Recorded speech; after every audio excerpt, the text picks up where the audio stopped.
Good morning students. तो आज से हम हमारा क्लास 12th का मैक्रो इकोनॉमिक्स का सेकंड चैप्टर जो कि है national income and related aggregates वो स्टार्ट करने जा रहे हैं।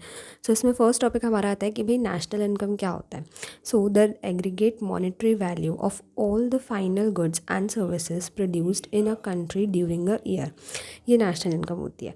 ठीक है, पूरे एक ईयर में जितने भी हमारे goods and services, final goods and services, ठीक है, फाइनल याद रखना, final goods and services, final goods and services एक ईयर में, एक ईयर वो भी कौन सा वाला, हमारा जो होता है ना अकाउंट्स में फाइनेंशियल ईयर जिसको हम बोलते हैं, ठीक है, या फिर अकाउंटिंग ईयर भी बोलते हैं। तो एक ईयर में हमारा मतलब एक ईयर में कितने फाइनल गुड्स एंड सर्विसेज जो है वो प्रोड्यूस किए हैं, उन सब की एग्रीगेट मॉनेटरी वैल्यू। ठीक है, तो एक ईयर में एक कंट्री ने कितने final goods and services produce किए हैं, उन सब की मॉनेटरी वैल्यू को हम क्या बोलते हैं, नेशनल इनकम। यानी कि हमें बस 3 बातें याद रखनी है। क्या क्या कि मॉनेटरी वैल्यू किसकी, फाइनल गुड्स एंड सर्विसेज की, पूरे एक ईयर में जितने भी प्रोड्यूस किए हैं। ठीक है, चलिए अब हम देखते हैं फीचर्स ऑफ नेशनल इनकम। तो 4 फीचर्स हैं, ज़्यादा नहीं है। पहला देखते हैं, national income is counted for a period of 1 accounting year. ठीक है, ये हमें डेफिनेशन से भी मिल रहा था। ठीक है, कि एक ईयर में जितने भी final goods and services produce किए होंगे उन सब की मॉनेटरी वैल्यू हम काउंट करेंगे। The accounting year in India is from 1 April to 31 March. ठीक है, ये आप याद, ये तो पता ही होगा आप लोगों को।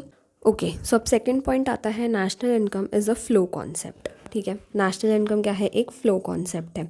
It means national income is a measure of the flow of goods and services during a year. ठीक है, फ्लो कॉन्सेप्ट क्यों है, क्योंकि फ्लो कॉन्सेप्ट में क्या होता है, हम एक पीरियड में मेजर करते हैं। ठीक है, तो यहाँ पे पीरियड क्या है हमारा, कितना टाइम पीरियड है, 1 ईयर, तो इसीलिए नेशनल इनकम जो है वो फ्लो कॉन्सेप्ट है। ओके, थर्ड आता है, we include only final goods and services in the calculation of national income. ठीक है, सिर्फ और सिर्फ फाइनल गुड्स एंड सर्विसेज को ही हम लेंगे, इंटरमीडिएट गुड्स को नहीं लेंगे। Okay, it means intermediate goods are not included in the calculation of national income. खत्म। चलिए, फोर्थ आता है, national income is always expressed in terms of monetary value of goods and services. ठीक है, monetary value, it means payment in kind और barter system is not included. यानी कि kind में अगर आप पेमेंट कर रहे हो, ठीक है, या फिर बार्टर सिस्टम, काइंड मतलब आप पैसे की जगह कुछ और दे रहे हो, बार्टर सिस्टम यहाँ पे नहीं चलेगा, गुड्स के बदले आप गुड्स दे रहे हो, हमें सिर्फ मॉनेटरी वैल्यू काउंट करनी है। ठीक है, तो 4 कौन कौन से हो गए हमारे, फिर से रिवाइज कर लेते हैं फीचर्स नेशनल इनकम के। सबसे फर्स्ट तो आता है कि 1 अकाउंटिंग ईयर। ठीक है, 1 अकाउंटिंग ईयर। दूसरा आता है, national income is a flow concept. ठीक है, फर्स्ट क्या था कि नेशनल इनकम जो है 1 अकाउंटिंग ईयर के पीरियड में हम काउंट करेंगे। दूसरा आता है, national income is a flow concept. तीसरा आता है कि हम सिर्फ फाइनल गुड्स को ही काउंट करेंगे। एंड फोर्थ आता है कि हम मॉनेटरी वैल्यू काउंट करेंगे गुड्स एंड सर्विसेज की। अब हम देखते हैं what is domestic income. So total income earned by the residents और foreigners and businesses within the domestic territory of a country. यानी कि डोमेस्टिक टेरिटरी के अंदर, यानी कि आप बोल सकते हैं कि बाउंड्री, बाउंड्री भी बोल सकते हैं। ठीक है,